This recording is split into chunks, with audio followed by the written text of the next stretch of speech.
Olá, vamos dar continuidade ao nosso projeto da parte de resumos teóricos. A gente vai trabalhar agora um conteúdo bem caprichado chamado movimento harmônico simples. Apesar de falar que é bem caprichado, é um assunto tranquilo, mas exige uma matemática de trigonometria aí que é fundamental para que você possa trabalhar com as ferramentas, com as equações. Mas a gente vai explicar bem direitinho, você vai aprender tudo que é necessário para poder resolver as questões, ok? Então, a gente começa aqui o nosso assunto chamado movimento harmônico simples. Um exemplo de movimento harmônico simples é um bloquinho agarrado a uma mola. Então, a gente vai colocar aqui esse bloquinho e suponha que inicialmente essa mola não está nem alongada nem comprimida. E aí eu vou puxar essa mola e esse bloquinho ele vai deformar, né, a mola. Ao deformar a mola, a gente está dando uma energia, que é a energia da mola, que é a energia elástica. E aí eu vou soltar esse carrinho. Então a mola vai puxar esse carrinho de volta e ele vai ficar oscilando para um lado e para o outro, para um lado e para o outro.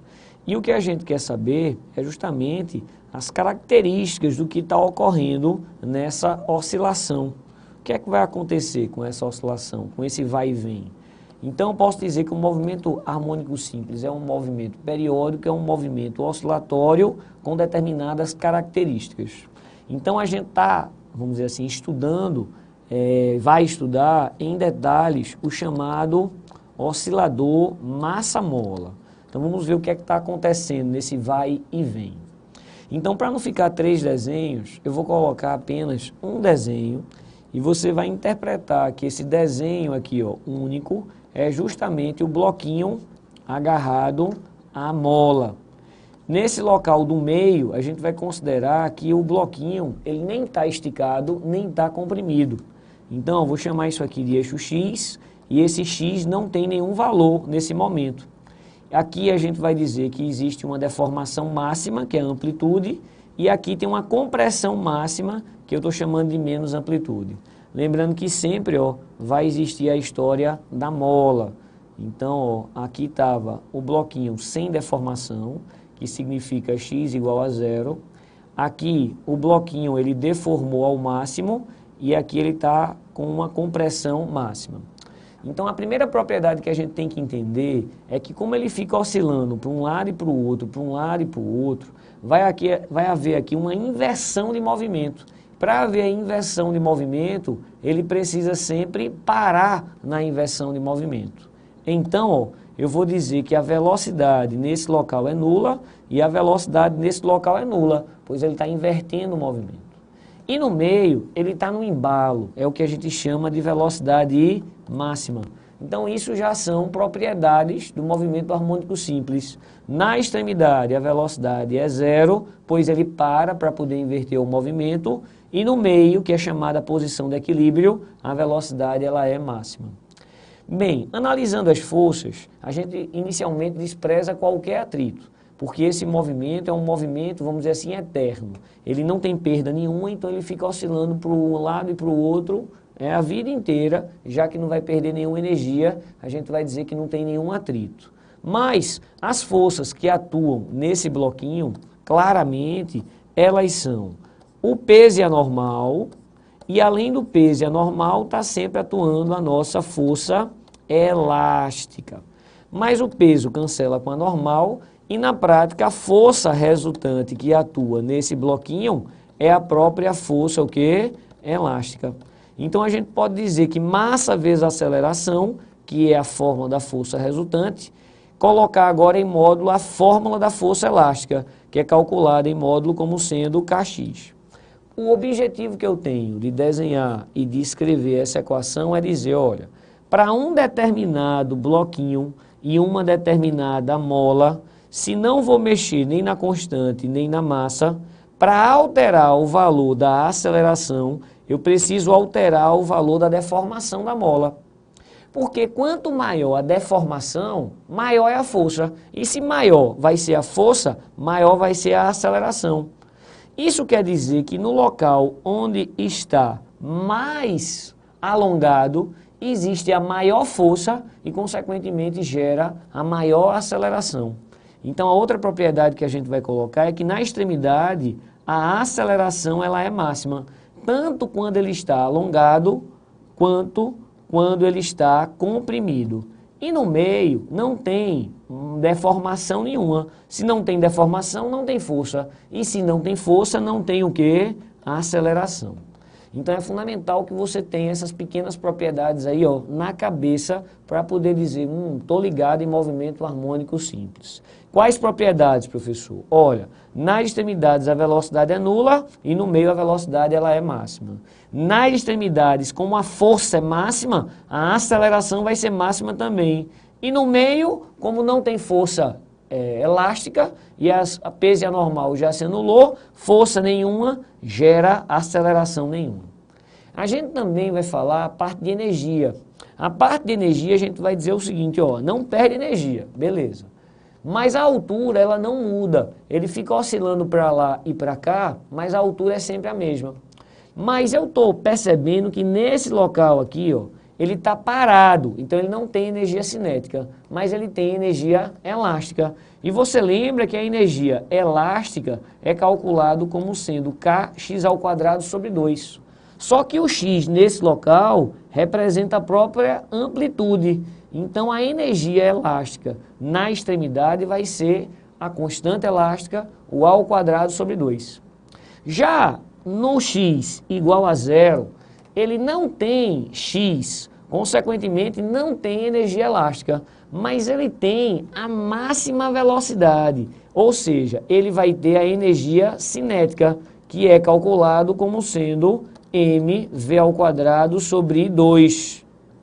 E em qualquer outro lugar que não seja nem no meio, nem nas extremidades, ele sempre vai ter os dois tipos simultâneos de energia. Ele vai ter uma energia cinética, que é um mv² sobre 2, e ele também vai ter uma energia elástica, que é o kx² sobre 2. Lembrando que aqui a velocidade não é qualquer uma, é uma velocidade o quê? Máxima.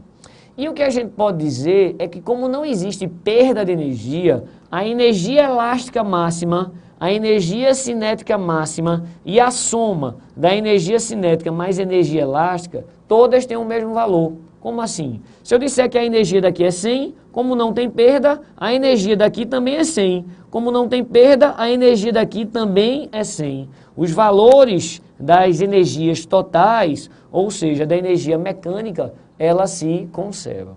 Beleza? Então isso já é uma parte caprichadinha dessa parte de movimento harmônico simples. Mas claro que a gente tem muito mais informação. Então, vamos colocar aqui um passo, vamos dizer assim, significativo desse conteúdo, que é chamado as equações do movimento do MHS. Então vamos escrever quais são as equações do movimento. A gente tem a equação do x, que é a chamada elongação, que é justamente como é que o x varia com o passar do tempo nessa oscilação de para lá e para cá. A gente tem a equação do v, como é que a velocidade varia, hora é zero, hora é máxima, como é que ela varia? A aceleração também, hora é zero, hora é máxima, como é a equação da aceleração? Isso é possível provar a nível de ensino médio. A nível de ensino médio a gente consegue provar que esse x, ele é a cosseno de ômega t mais θ zero. A nível de ensino médio e também com ferramentas de universidade, a gente pode achar a equação da velocidade.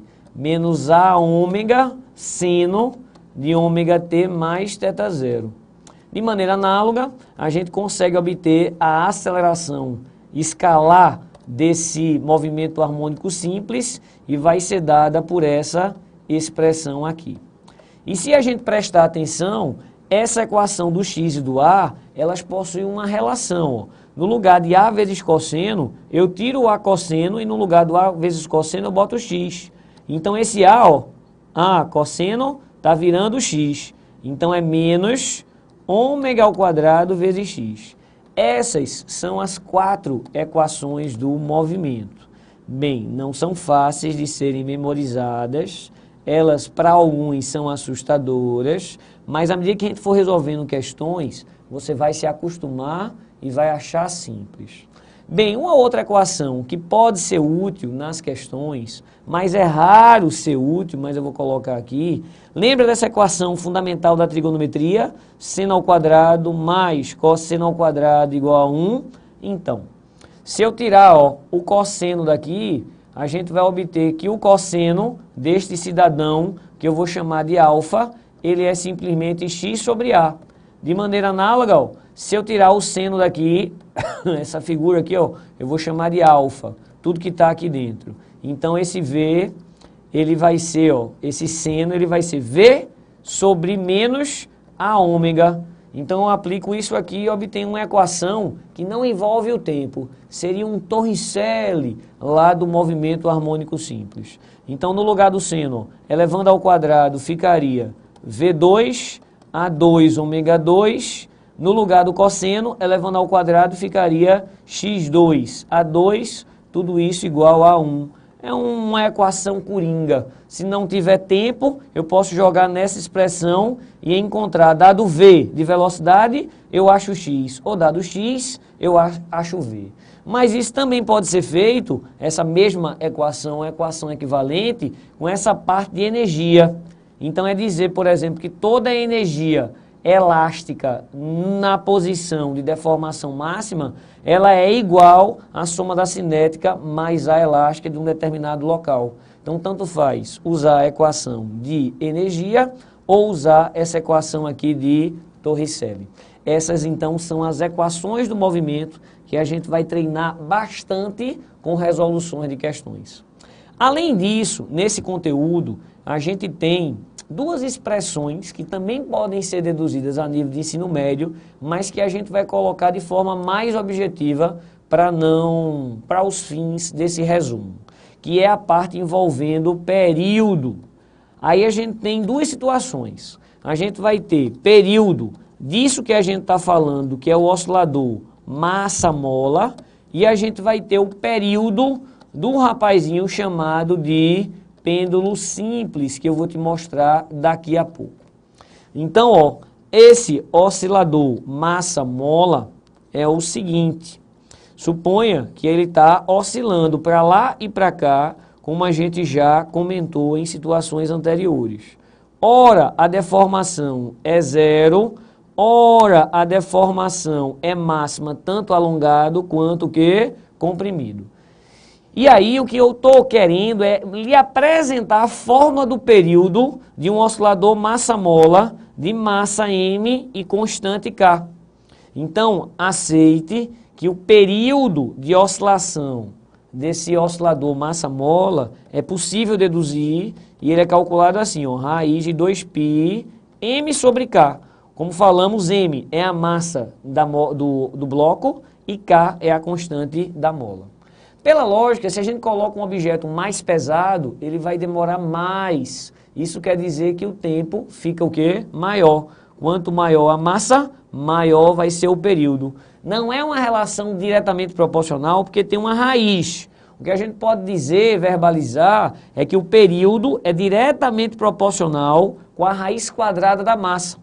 Por exemplo, se essa massa aumentar 4 vezes, o que vai sair da raiz é apenas 2 vezes. De maneira análoga, quando a mola é dura, a constante ela é maior. Mas mola dura, eu tenho que aplicar mais força. Mas se eu aplico mais força, a mola vai puxar o bloco com mais força. Isso quer dizer que ele vai mais rápido. Então, quando a constante ela é maior, o tempo vai ser menor. Vão ser grandezas inversamente proporcionais. Então fica aqui a formulazinha para você memorizar. A outra expressão importante para ser memorizada é a fórmula do período de oscilação do chamado pêndulo simples, que é simplesmente um comprimento, um fio de comprimento L, e a gente prende neste fio uma massa M. E aí é possível deduzir que o período deste pêndulo simples, ela tem a mesma formatação, é 2π raiz de L sobre G. E na dedução, a gente percebe que não tem a dependência da massa. Você poderia pensar que o mais pesado vai mais rápido, mas não depende da massa, a massa é cortada quando é feita a dedução. A gente não está fazendo a apresentação das fórmulas. Quanto maior o comprimento, mais tempo ele leva para ir e voltar. Quanto menor a gravidade, mais tempo ele leva também para ir e voltar. Pense assim, um pêndulo aqui na Terra balança de um jeito. Lá na Lua, ele balança em mais tempo. Por que mais tempo? Mais tempo porque a gravidade ela é o quê? Menor. Então fica aí a informação. Mas uma coisa que eu queria chamar a atenção é esse ômega. Esse ômega nesse conteúdo, ele normalmente é chamado de pulsação ou frequência angular. Você precisa lembrar que o ômega, ele pode ser calculado como sendo 2π sobre o período ou então 2πf. É importante também você lembrar que a frequência, ela é o inverso do período. Muito bem. Então, com isso daí, ó, a gente fecha esse primeiro resuminho aí, que é o resuminho de movimento harmônico simples. Beleza? Valeu então.